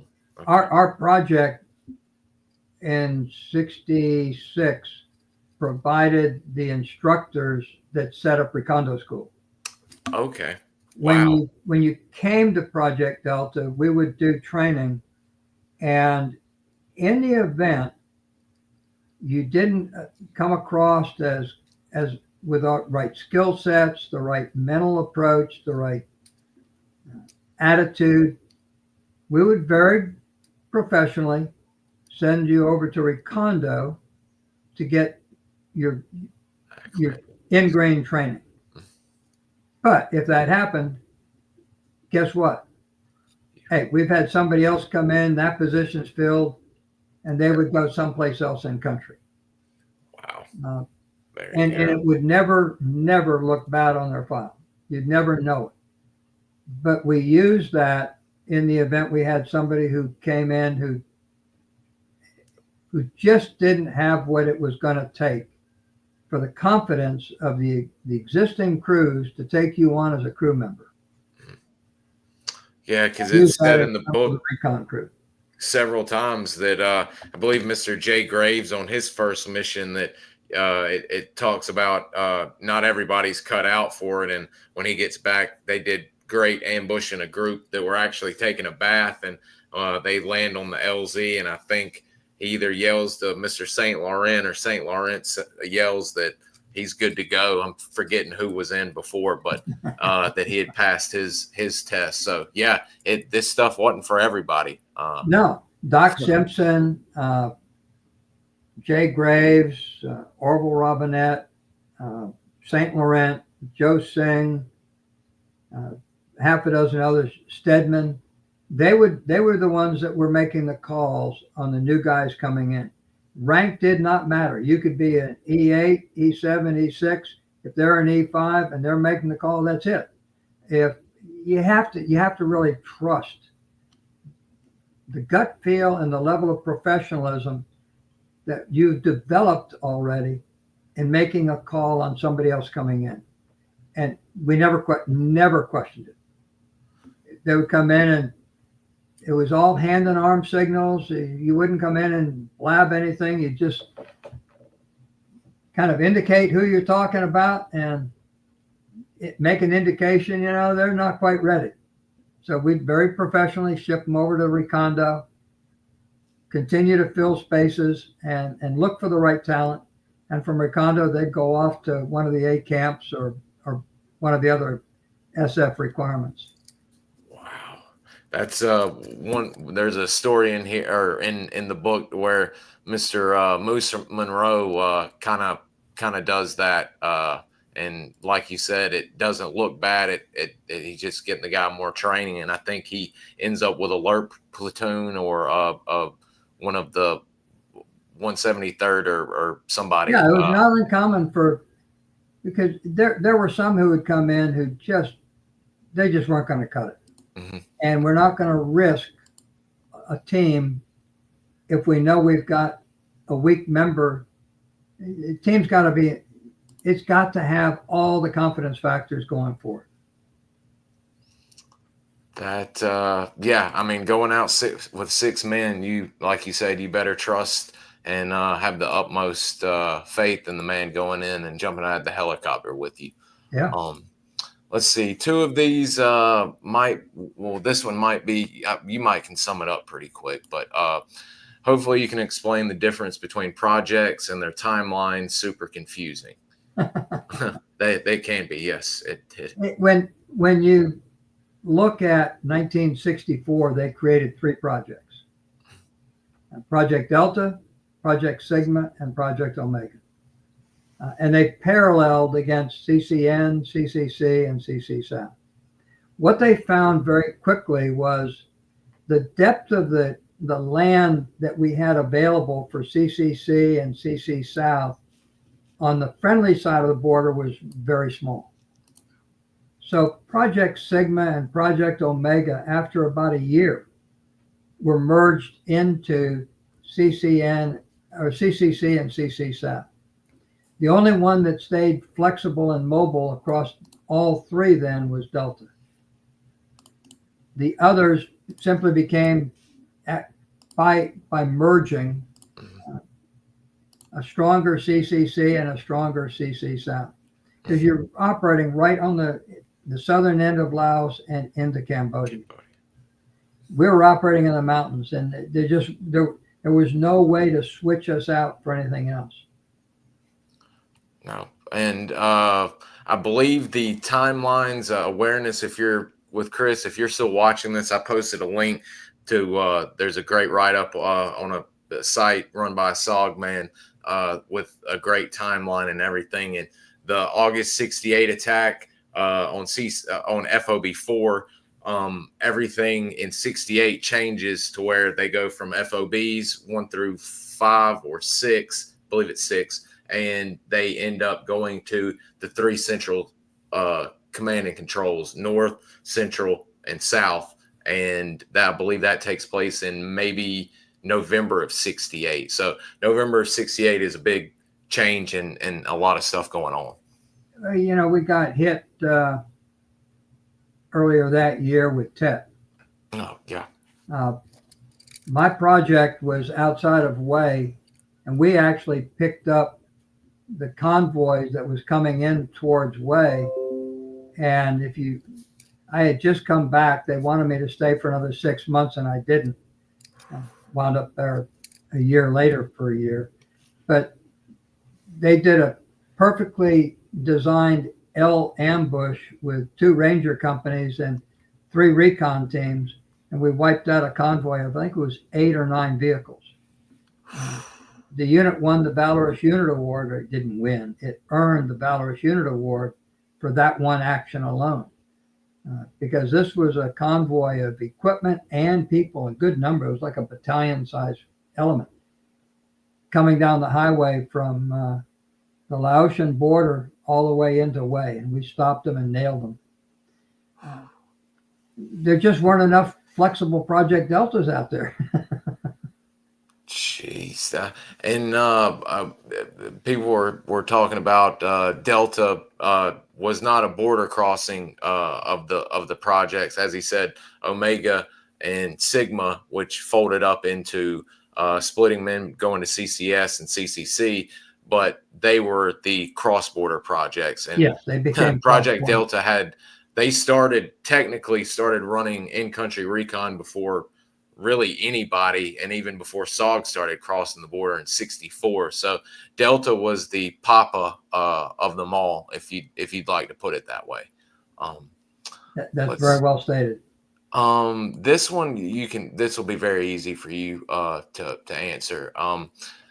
Could you explain the differences between your special projects and the ODAs or A teams during the Vietnam War? Yeah, I mean, an A team has an A camp located in the midst of either mountain yard or Vietnamese communities.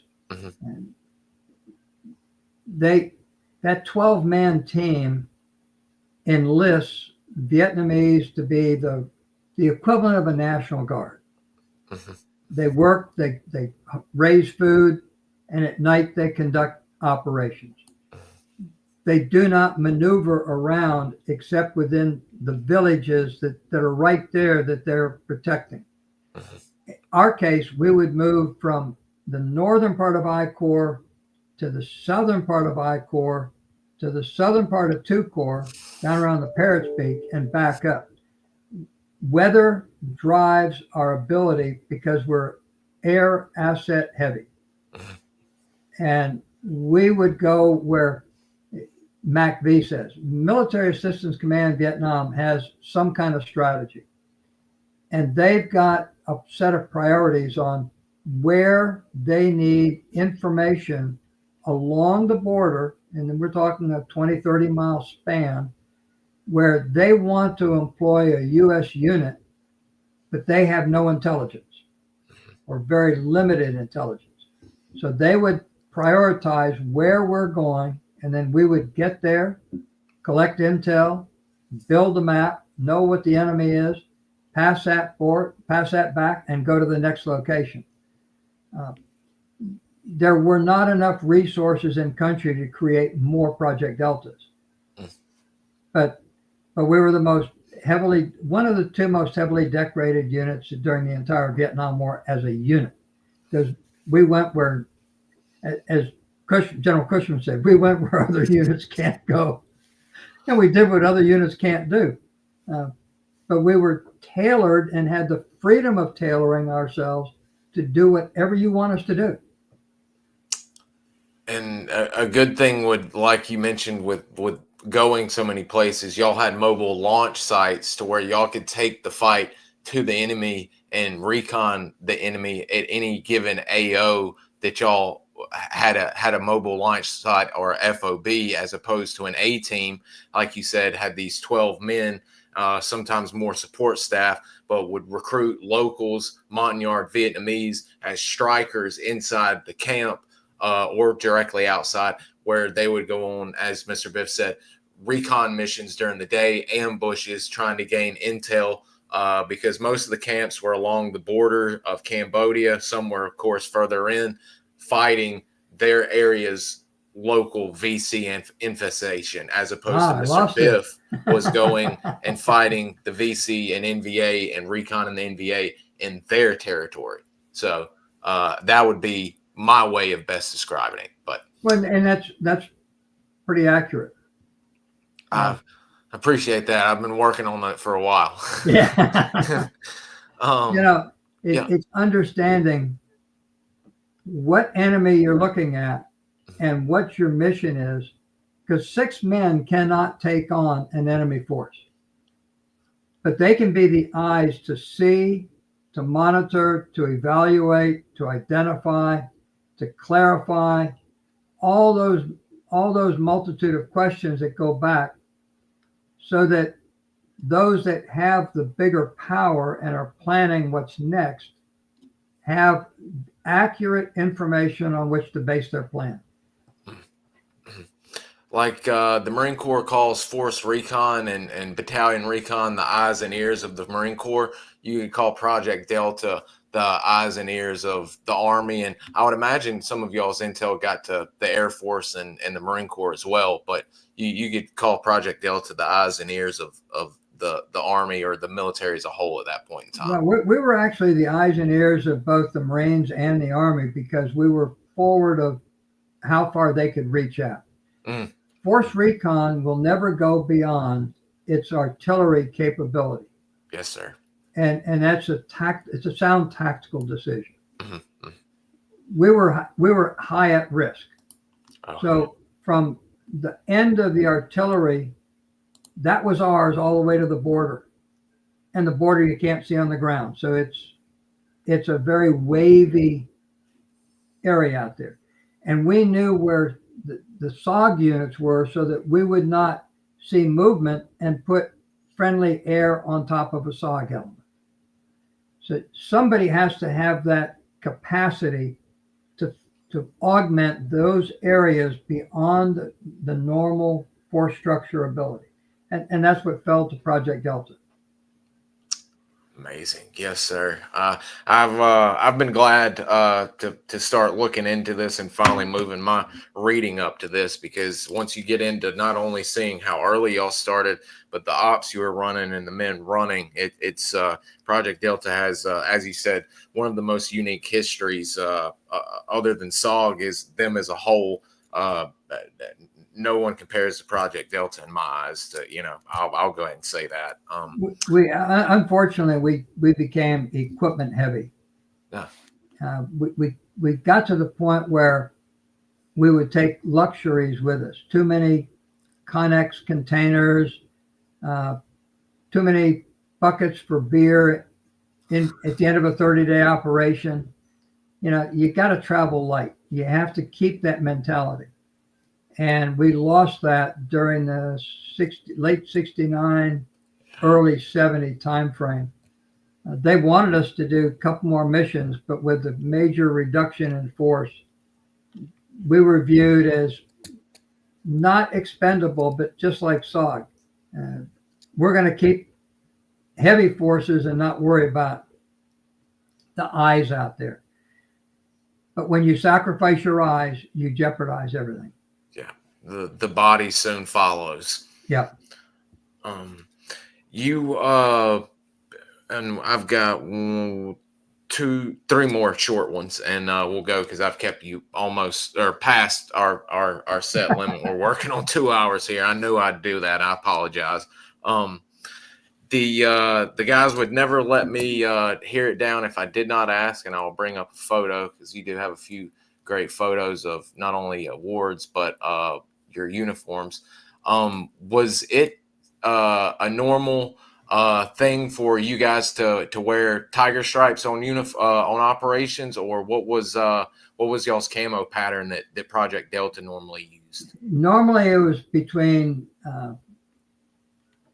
the French camel pattern, because we got access to those, or the tiger stripes. I like the French because it was a little bit more of the jungle fatigue cut and a little bit lighter weight. Okay. But again, we could wear a Vietnamese uniform. We could wear any kind of uniform we wanted as long as it fit the general camouflage scheme. We always wore the soft caps because it kept the rain out of the eyes. A beret is, I love a beret, but it doesn't do a thing for the sun or the rain. And no rank, no name, no patches, no badges, sterile uniform. So if we go down, that's what you see. I'd have Vietnamese rank on around the camp. When we're going out on a air mission to insert, to extract, or conduct, we take the rank off. Wow. And was this an award ceremony, since that's an indigenous No, commander? Or that's Brigadier General Lam. He was the commander of the Vietnamese Special Forces. We had just finished. This was in 69, early 70. wow. You have General Lam. Off to the right, you've got Major Aiken in the back. I don't know who the colonel is. You got myself shaking hands with General Lam. To my right is Captain Libby. He was the S2. And then to his right is Captain Daiwi Tong. Captain Tong was my counterpart, S3. Wow. That's a great photo of you guys. I think I've got, I know I've got an award ceremony with Mr. He recently passed away, with Mr. Ed Morales. I believe, Edgar Joe Edgar Morales. And Bruiser given a decoration, and looks like y'all have got he's got the LLDB patch on and in their berets. Yeah, when we were wearing jungle fatigues, we'd always, especially back in the Trang, we'd always wear the Vietnamese LLDB. I've got one of them right over here in my cabinet. Yeah, he's got a Bronze Star, and looks like somebody's just got some jump wings, but that's a great photo. Let's see here. In Boots on the Ground, the Rock Marine, or the Rock in general, comes up a lot. Did Republic of Korea troops, for those that did not know, Korea actually did send some men over to help. No, they had two divisions. Two divisions. Okay. They had they had the White Horse Division and the Tiger Division. Okay. And in our unit, we had one long-range recon lieutenant specialist from each division attached to Delta. Wow. I normally don't think about that. We had two Australian SAS. Shorty Turner was one, and the other one. I mean, wow. We had two Australians with us. We had two South Koreans with us. That's myself, Bill Larrabee, and Mike Carney. Where is Bill that? was the Manlow S3. Valley? I was the S3 Air, and I forgot what Mike Carney was doing. Wow. And that's just Tiger stripes, and they're sterile, no identification or badges. Is this a temporary base, or where were you? Yeah, that was one of our temporary bases, and that one would have been late 1967 up in I-Corps, probably around Mylock. Wow. Okay. Mylock comes up a lot, not only with Delta, but also with SOG in the early days before they end up shutting it down. Each time we picked a different location within a 20-mile circle, but we picked a location for a forward operating base where we could put living and operating and airfield operations co-located. Wow. That's it's always interesting. You guys were so on top of the ball with your mobile support sites, the FOBs, and all of that, where you guys weren't going to get caught not being able to get men in or out, or supplies, or what have you.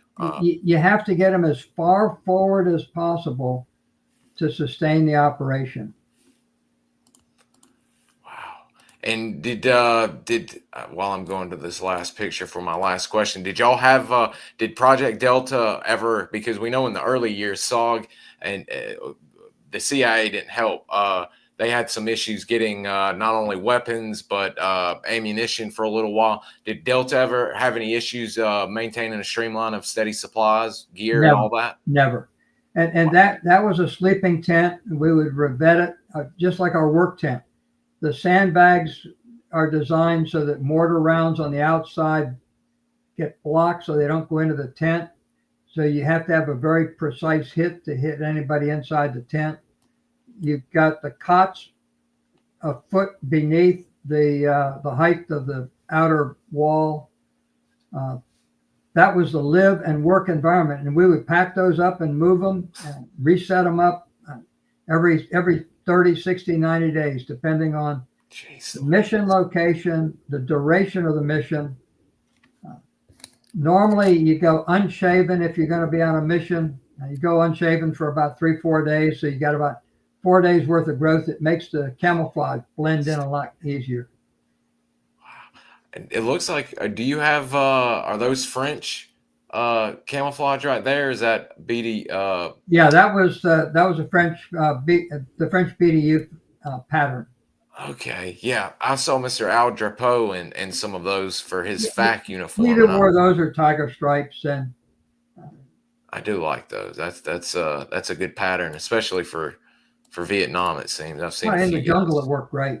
Yes, sir. Yes, on a mission, I preferred the tiger stripes because they had more black and darker colors, and it tends to blend better. Yeah, there's a great photo for whoever's on an operation that is. Yeah, yes, sir. Y'all are absolutely blended in perfectly. The guys, like you said, have a few days growth of beard, face paint on, and if you're not fairly good at looking at Vietnam photos and looking for men in the bush, you won't find them with their tiger stripes on. It's damn good camouflage. I probably ought to send you a photograph of a picture that a private did for me. I came back from my first tour and I commanded a basic combat training company at Fort Lewis for a little bit over a year before I headed back to Vietnam. And I had a private come in one day and said, "Sir, can I give you something?" And, you're not supposed to take anything from a private. And, no, you can't. Well, but I want you to look at it. I said, "Okay, I'll look at it." And he brought in, it's on a piece of plywood. It's a picture of Special Forces wearing a beret with a captain's mark, blended into the brush. And it's a very unusual picture because when you first look at it, you don't pick it up. And all of a sudden you point out the M16 and you go back and everything is good except he's wearing a beret and we wore the soft cap. But I wound up accepting it from him. Oh, wow. Do you still have that piece? Oh, yeah. I got it in the wall in there. That's beautiful. Wow. If you get up to Columbus, I'll show you my Alabama room. Alabama, 2 rooms are SF. Oh man, I'll hold you to that one. When I'm on the road, I'll have to stop in and see you. That's a great photo of the 281st supporting you guys, and I'm not sure if you're on the bird or not. But wearing web gear, you don't see it. My M16 is on the deck along with the commanders. And that was Commander Aiken, or Major Aiken, rather. And I'm sitting on a box, and the box is white phosphorus grenades. Oh, Lord. Thank the Lord it never got hit. But when we would fly, if we saw a need to mark a target, we would drop down low, and I'd drop Willie Pete on them.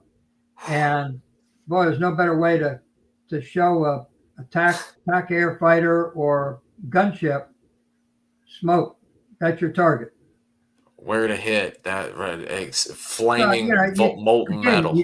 No safety rules. We've got to have certain capabilities. I was on one mission and there was no commander with me. I was the acting commander. The door gunner got hurt. He got wounded. I had to take over his machine gun. Oh. And because he had gotten shot through the stomach. Patched him up, took the machine gun. They gave me an air medal with B for taking over the gun. Said, "Listen, it's a self-defense, guys." Holy cow. An air medal with a V, no less. Well, those are very thin aircraft, thin skin. And you don't see the patchwork on there, but in every one of them are patches that have been patched up from gunshots. Oh, there's a few dings that you can you got to look close, but there's a few dings in some of them. There are a few patches on there. Wow, I mean that's always the fear or the story you hear guys getting hit on the insert and somebody in the aircraft having to take over the gun. That's not their job, but inevitably end up doing quite well. I've spoken to a few vets that have done that as well. All of us were trained on the M60 machine gun. It's not a hard gun to have or to handle, and you have no other crew, so you have to be cross-trained. I can fill in for a crew chief. I can fill in for a door gunner.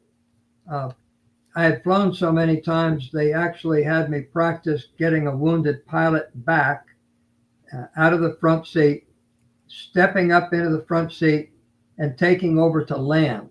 Holy. So I probably got somewhere between 20 and 30 hours of in-flight takeover and practice landing. That's amazing. We did this for those that were, you get to a certain point. I mean, I had 150 missions in these things. They trusted me to be able to help augment if they needed help. Because if you got one wounded seriously and one wounded where he can't do 100% control, somebody's got to help land it. And door gunners are shooting.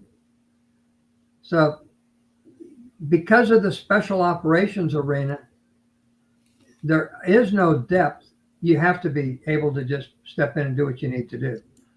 And those are things that just go on, that we just do them and don't worry about it. I mean, that's like you guys in the bird dogs, the O1s, you know, when we've heard the pilot getting either killed or his arm shot to where he couldn't control the rudder or whatever, and they'd have a piece of pipe in the back you screw in, and the guys would somehow land it from the back seat. I mean, yeah, we were trained in how to take over in flight and at least get it back to because you can be coached to land it.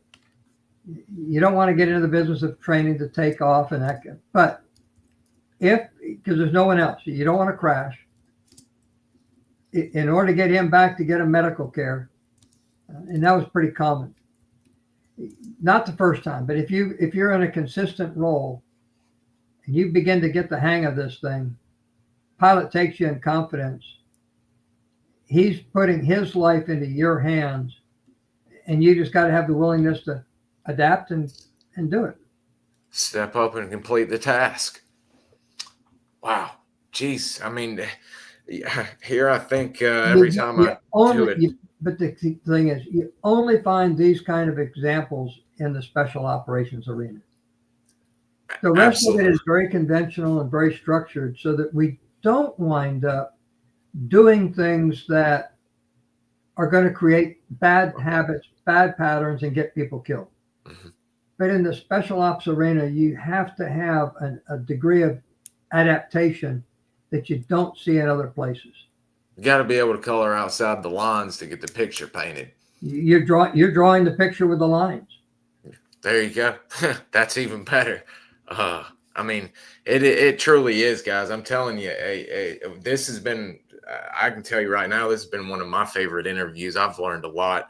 But if y'all are wanting to learn more about, which I hope y'all are after this, Boots on the Ground in the Ether Zone, and there's probably another one, but these two are probably the premier books on the history of Project Delta and the men who ran these missions. I'm not seeing any more questions except guys saying this is awesome and thank you for coming. Is there anything you'd like to share before we shut her down for the day? No, other than the guys that I had the privilege of serving with, I call my brothers. You develop a bond going through an experience like this that creates a relationship stronger than a family relationship. I got a brother. I love him to death. He was with the Merchant Marines and visited me in Vietnam. But these guys, we shared a common background, a common commitment, a common experience, and a common degree of professionalism that bonded us in a way that you just can't describe.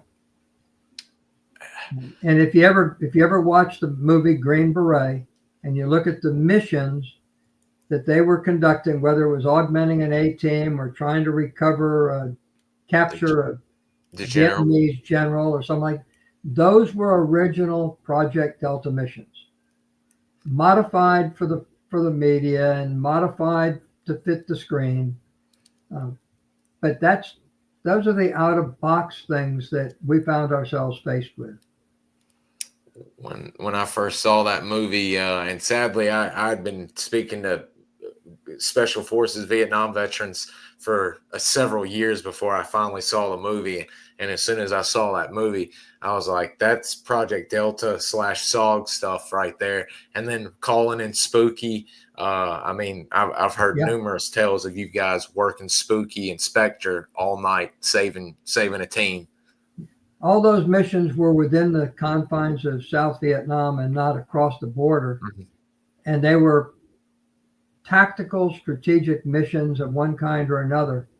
And if you get into the Delta 1965, early 1966 vintage, that's where they all came out of.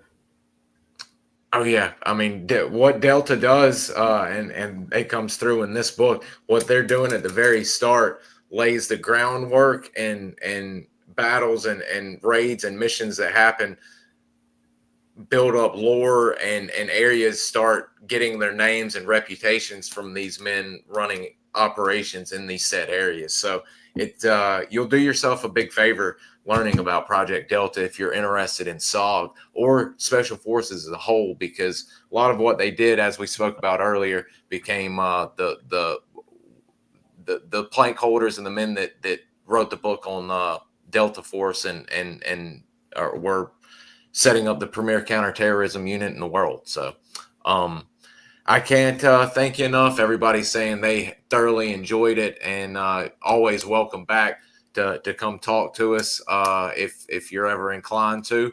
But I've got no more questions. I'm all questioned out. So I thank you on behalf of me and all of the viewers. We've had a lot of viewers in here, 37 actually watching right now, which is a pretty big number for us. We thank you, and I'll stay in touch with you. And maybe if we get a particular incident or a particular subject matter that you know about and would like to come back and speak to us on, we'd love to have you back one day. Anytime, bud. Anytime. Excellent. Well, I hope you had a great time, guys. I did. And Mr. Biff, thank you. We will be in touch, and everyone have a wonderful day. Thank you.